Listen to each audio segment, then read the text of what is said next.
Sudkyňa Záleská je opäť v poriadnych problémoch.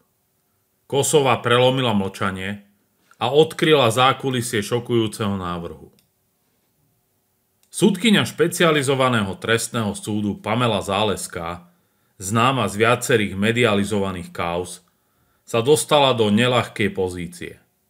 Čelí disciplinárnemu stíhaniu, a to priamo z iniciatívy predsedníčky Súdnej rady Slovenskej republiky Marcely Kosovej. A keď si niekto myslel, že ide o výmysel mocenských kruhov alebo pomstu zhora, Kosová sa rozhodla vyložiť všetky karty na stôl.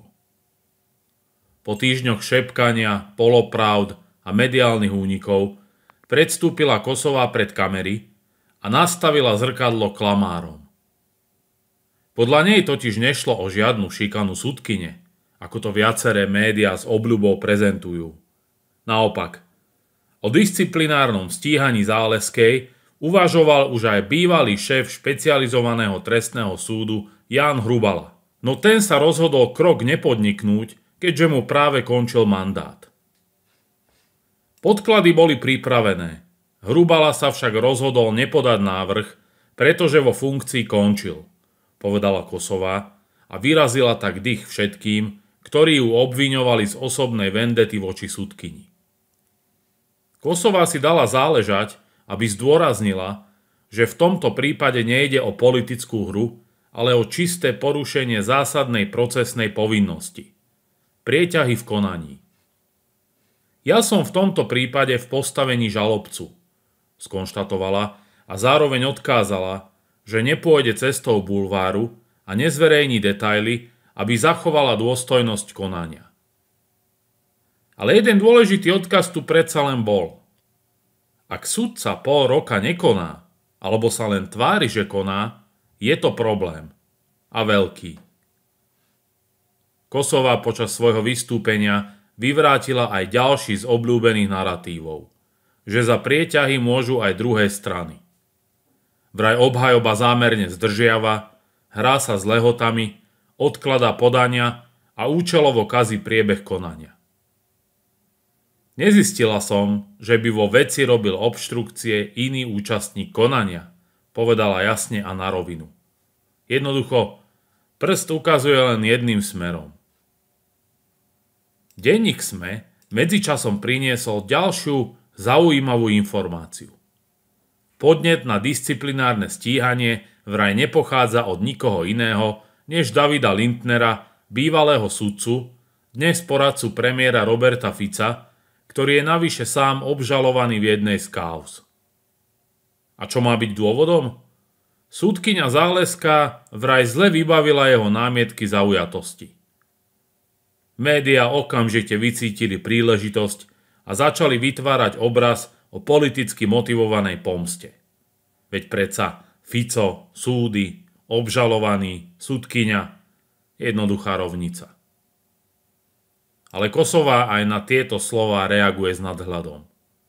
Podala som návrh, lebo sudca má konať včas, nezávisle od toho, kto je účastník. A potom to prišlo. Tvrdý výpad proti médiám, ktoré podľa Kosovej vedome skresľujú realitu a robia z vážnych rozhodnutí lacnú reality show. Nebudem zverejňovať detaily, aby sa celá vec nebulvarizovala, povedala a tým vlastne v jednom ťahu odpálila všetky tie titulky, ktoré kričia o útoku na Zálesku a šikane zo strany štátu. Pre verejnosť je to ďalšia epizóda nekončiaceho seriálu z prostredia slovenskej justície. Pamela Záleská bola médiami dlhé roky prezentovaná ako neohrozená bojovníčka proti zločinu, najmä pri kauzách s politickým pozadím. Jej meno rezonovalo aj v súvislosti s Kočnerom, politikmi a rôznymi citlivými prípadmi. Teraz však čelí podozreniu, že si neplní základnú súdnu povinnosť konať včas. Ak sa obvinenia potvrdia, môže to byť obrovská rana pre jej reputáciu. Zatiaľ však predsedníčka súdnej rady pôsobí rozhodne. Nepodáva nič na základe tlaku, ale na základe faktov. V čase, keď verejnosť volá po spravodlivosti, čestnosti a rovnakom metri pre všetkých, sa tento prípad stáva kľúčovým. Nejde o to, kto je Záleska, ani kto je Lindner. Ide o to, že aj sudca musí konať. A ak nekoná, musí za to niesť následky. Marcela Kosová ukázala, že sa nebojí ísť do súboja ani s mediálnymi ikonami. A práve v tom je jej sila. Sudcovia nie sú nedotknuteľní. Ani Záleska, ani nikto iný. A možno je konečne čas, aby si to uvedomili všetci, ktorí sa za tituly a taláre radi schovávajú. A čo si o tom celom myslíte vy?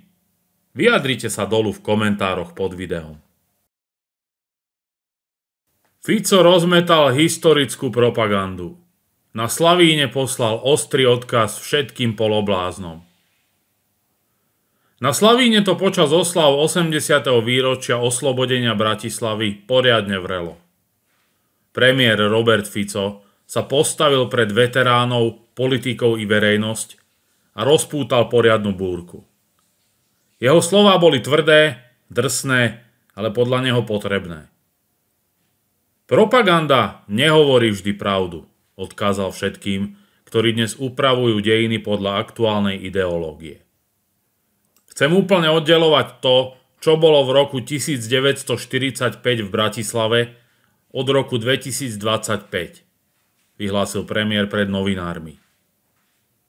Podľa Fica sa dnes doslova prepisujú dejiny, pričom obete bývalého Sovietskeho zväzu sú tlačené do úzadia.